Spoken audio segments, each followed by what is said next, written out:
Hey everyone, this is Joseph from Australian Chess, and we're playing the next computer in the series, Emir.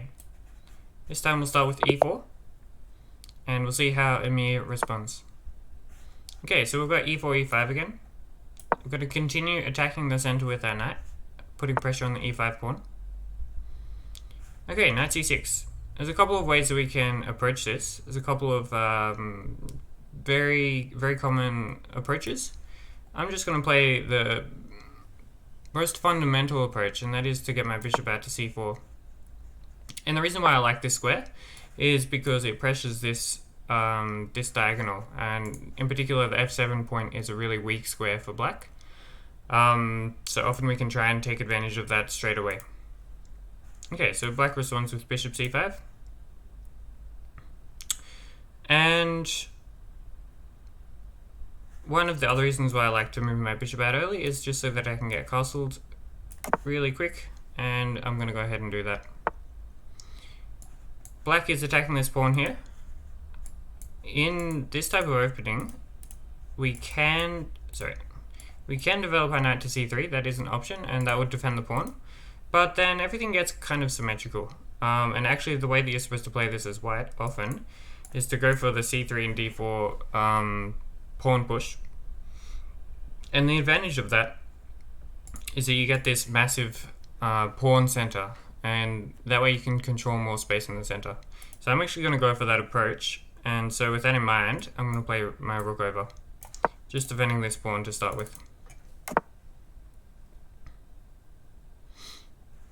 I'm going to go ahead and continue my plan.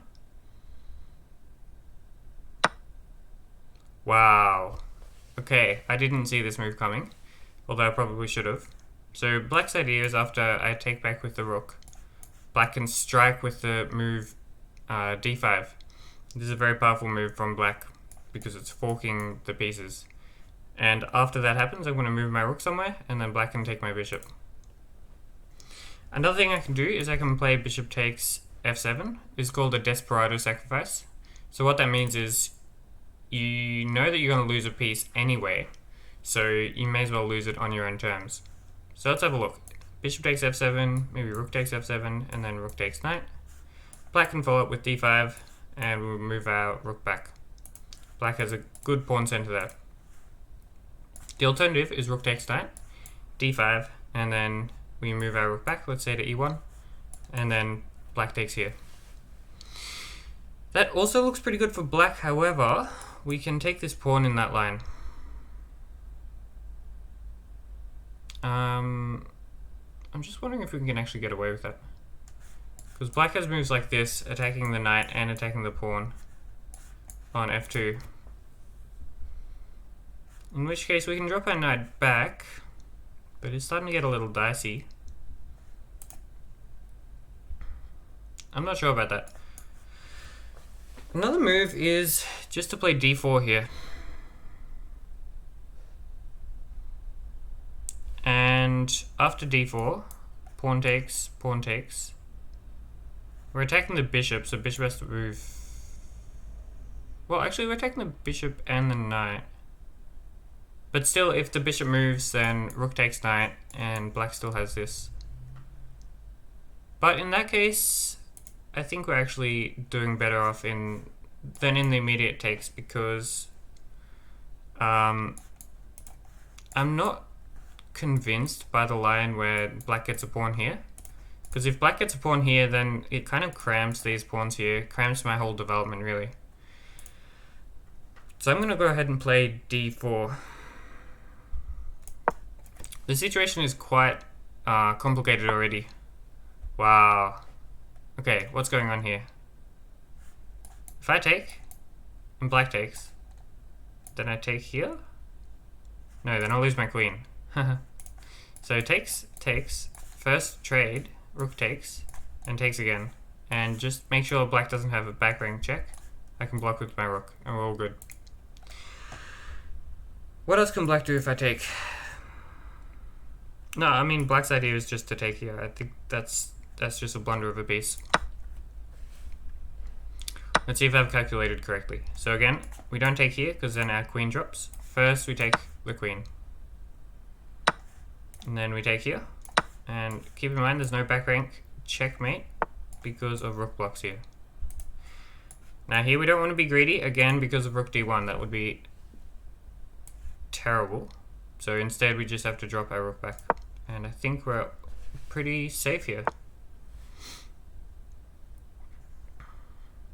Okay, so next point of call is perhaps to attack here. I'm a little bit concerned about this move, bishop d3. And then solidifying with e4. That actually doesn't look so good. So maybe I just play the immediate b3. Takes. If b3, bishop here.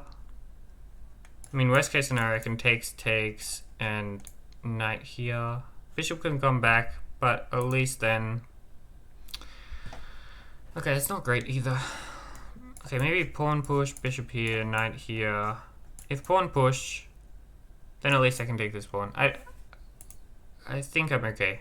Maybe I'll just start with knight here. Bishop is not so scary.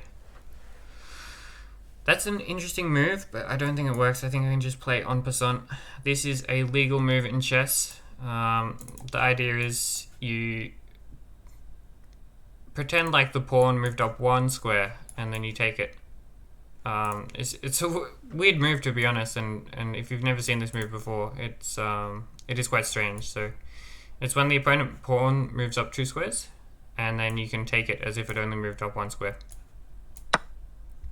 However, the weird thing about en passant is you only have that one opportunity to take it.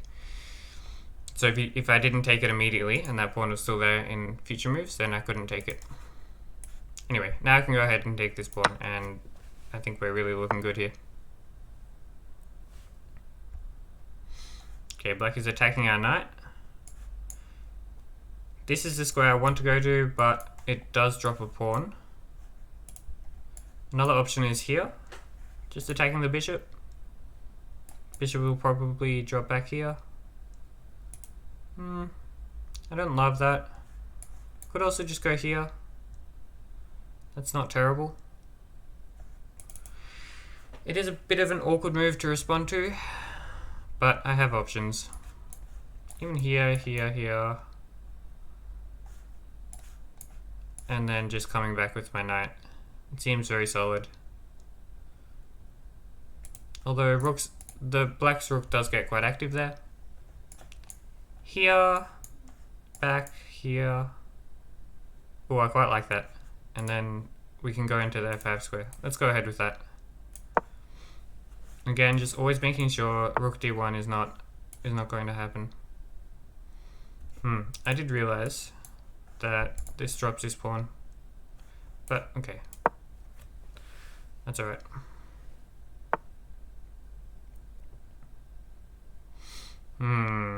Black's being very sneaky here. I think this is a threat.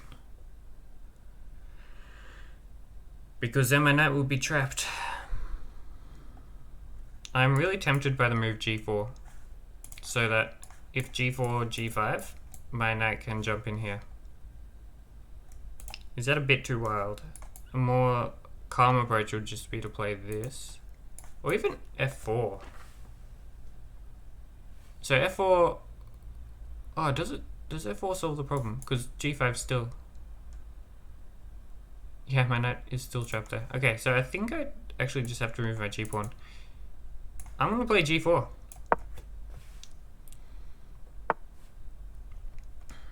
Okay, black goes ahead.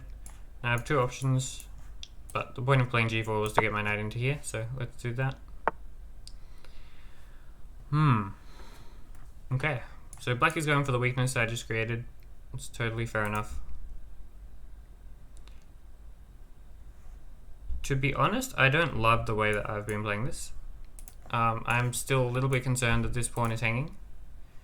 I would love to get my bishop seeing this square so that if the knight comes, I can just chop that off. Maybe I play my knight back here, trying to reroute it here, and then that way I'm guarding f4 with my bishop. I quite like that plan. Could also play here, attacking the bishop. Ooh, actually, yeah, there's a better way of going about it. So I attack the bishop. Bishop has to move somewhere, and then I bring this knight into f5. And then that way, this f4 square is still guarded. I mean, look, if they take the a2 pawn, it's really not the end of the world. We're up a piece. We still need to get developed. I think that should be our priority. And so black did do that. I think... I mean, look, I can play something like this, attacking the rook. Or something like this, attacking the pawn. I want to get my bishop out. I'm also attacking the pawn. Can I play this? That is my question. Or is that too risky?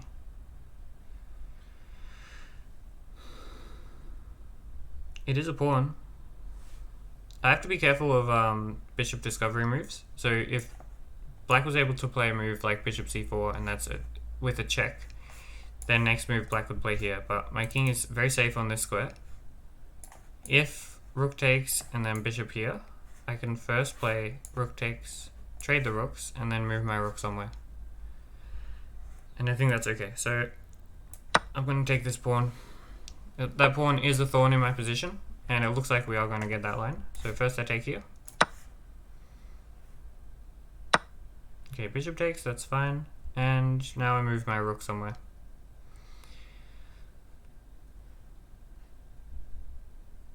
I'm just going to move it. Ooh, I have to be careful here. Okay, so I was going to play rook here, but I was wondering if there's rook takes here. The idea being if I take back with the pawn, black has a fork here. In the worst case scenario, that's just a fancy trade, but best case scenario, rook e1, rook takes knight. I even have a knight here. And then the f3 square is still guarded.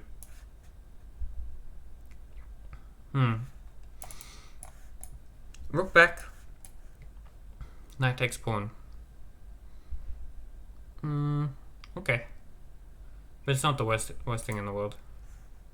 Nothing I can do is bishop takes here. Sacrificing a rook is a bit too much, I think. Doesn't really get me anywhere. I'm gonna play rook back.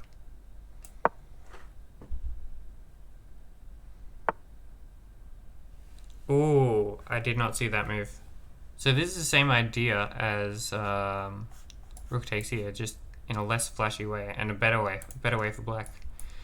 Because now f3 square is vulnerable. Okay, now I have to think. Maybe knight here works, but then the rook moves. Okay, I have to calculate here. Knight here. Let's say rook moves here.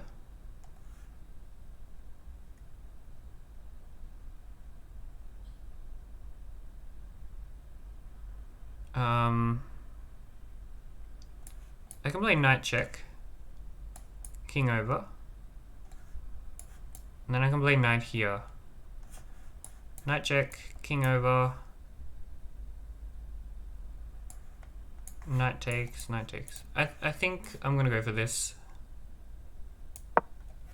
But this is getting tactical and black has a lot of counterplay here. Very glad to see that move. This just hangs a rook with check, so it's a no-brainer. I'm going to take that. And now we are getting out of the woods. I'm just going to take this. It's definitely not the best move, but this knight is annoying me, and we get to win this pawn afterwards. So it's not the best move, but practically speaking, it's probably not a bad choice. And let's see if we can win this bishop somehow.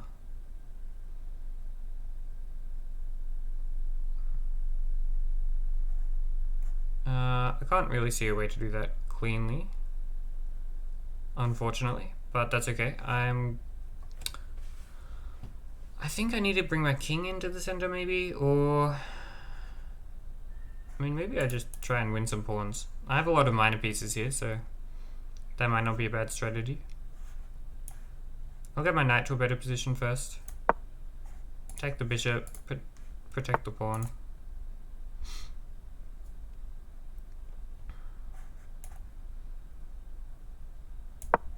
just to stop e4 to attack this pawn. Take the pawn.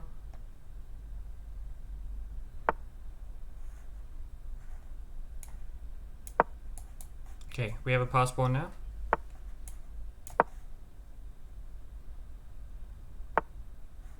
And my plan is to push. It's not very sophisticated, but it should be very strong. And now I can win the bishop finally. Ah, with check. How nice. Check. Oh! Checkmate! Oh, it's always nice when you checkmate accidentally. Well, I hope you enjoyed that video, and I'll see you in the next one.